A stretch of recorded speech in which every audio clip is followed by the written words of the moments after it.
अगर डर के दबाव में ही रहा तो फिर मेरा जीना क्या है। ठीक है, एक साधारण आदमी को डराना तो नहीं है, तो मजाक नहीं है। गैंगस्टर होगा डरेगा। गैंगस्टर जैसे अब मैं यहाँ ऑफिस में बैठा हूँ, आराम से लड़कों को मैं एक सामान्य व्यक्ति हूँ, लोगों ने मुझे जिम्मेवारी दी है, मुझे यहाँ पर भेजा गया है। अगर मैं ऐसे ट्रिप पे रहने लगा तो फिर कैसे काम चलेगा। लगातार 2 दिन सोशल मीडिया से लेकर नेशनल टीवी चैनलों पर वीडियो तेजी से वायरल हो रहा था।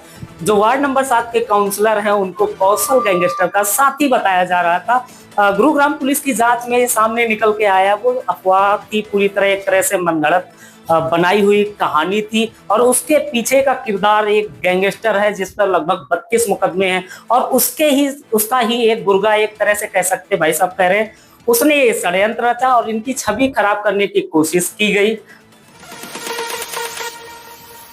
इनके लड़के का जन्मदिन होता है, कुछ उस लड़के के साथी वो जन्मदिन सेलिब्रेट करने इनकी गली में आते हैं। जैसा कि अक्सर देखा जाता है कि कोई युवा है तो उसके दोस्त यार होते हैं तो अपनी गाड़ियों से आते हैं और वो गाड़ियां इनके जो पूर्व में साथी रहे हैं, पूर्व पार्षद, उनके सीसीटीवी कैमरे में कैद हो जाती हैं।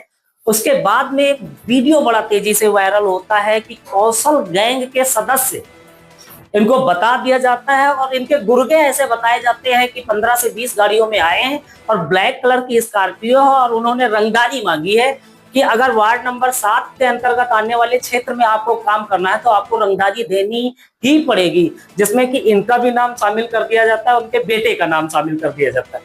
बर्थडे मनाना गुनाह हो गया।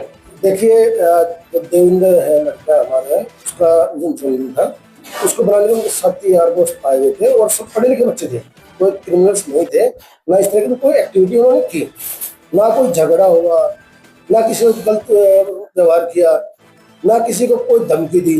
और रही बात ये मनीष दहिया और पुटी, ये तो बार बार ये हर एक न्यूज चैनल में कह रहा है कि दिनेश दहिया कौशल चौधरी गैंगस्टर के साथ है, उनके नाम से धमकी देते हैं, रंगदारी मांगते हैं। ये सब बातें बिल्कुल धरातल पर जुटी हैं।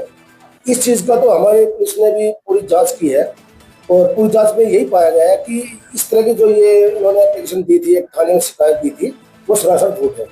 दूसरी बात, ना तो मैंने कभी कौशल चौधरी को देखा है, ना मैंने कभी कौशल चौधरी से मेरी कोई मुलाकात हुई है और ना कभी मैंने इस तरह के गिरोह के साथ कभी कोई समझौता किया है या काम किया या कुछ भी, मतलब ऐसी कोई भी ये सभ्य बुनियादी बातें हैं। और इसका जो मेन कारण है जो मेरे को बदनाम किया जा रहा है, इसका मेन मुख्य मकसद उनका ये है कि जो ये मनीष दहिया पुटी, ये सुनील कोट्टा गैंगस्टर जो है उसका मुंशी है। ये अपने आप को ठेकेदार बता रहा है, लेकिन ये ठेकेदार नहीं, ये उसका मुंशी है।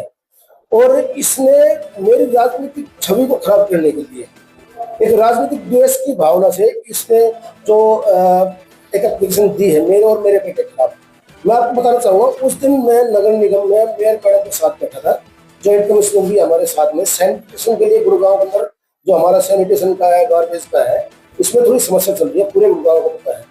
तो उस कार्य के लिए हम मेयर मैडम पास गए थे, 17-18 हम पार्षद वहाँ मौजूद थे।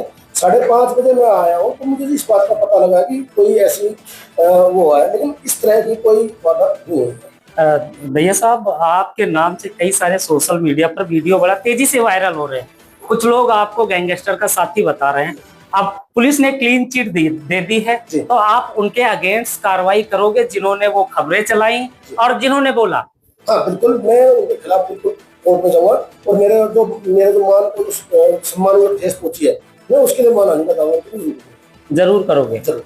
और जो आपका पूर्व में साथी रहा है जिसने आरोप लगाए हैं, उसने उन सोशल मीडिया पे जो वायरल वीडियो उनमें उसने ये भी बताया कि मैं उसका पार्टनर हूँ।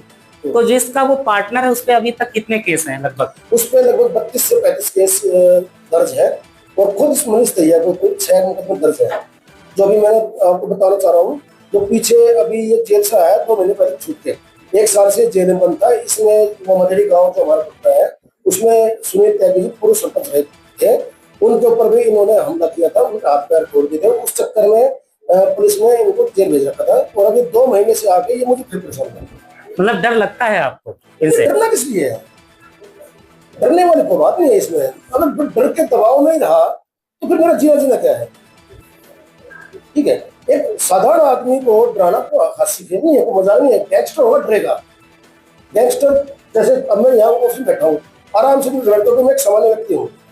लोगों ने मुझे जिम्मेवारी दी है, मुझे यहाँ पर चुन कर भेजा गया है। अगर मैं ऐसे ट्रिप पे रहने लगा तो फिर कैसे काम चलेगा? दिनेश जी, गुरुग्राम पुलिस ने बड़ा बेहतरीन काम किया, तो उसके लिए दो शब्द आपके मुख से हो जाए। हाँ देखिए, गुड़गांव पुलिस ने बहुत अच्छा काम किया है। बिल्कुल पारदर्शिता के साथ में उन्होंने जांच की है।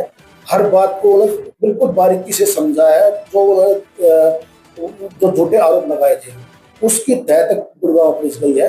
मैं गुड़गांव पुलिस का बहुत बहुत आभारी हूँ कि उन लोगों ने इतने पारदर्शी काम करके और एक अच्छा डिसीजन दिया।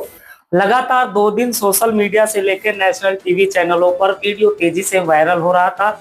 जो वार्ड नंबर 7 के काउंसलर हैं उनको कौशल गैंगस्टर का साथी बताया जा रहा था। गुरुग्राम पुलिस की जांच में सामने निकल के आया वो अफवाह थी, पूरी तरह एक तरह से मनगढ़ंत बनाई हुई कहानी थी। और उसके पीछे का किरदार एक गैंगस्टर है जिस पर लगभग 32 मुकदमे हैं, और उसका ही एक गुर्गा, एक तरह से कह सकते भाई साहब कह रहे हैं, उसने ये षड्यंत्र रचा और इनकी छवि खराब करने की कोशिश की गई।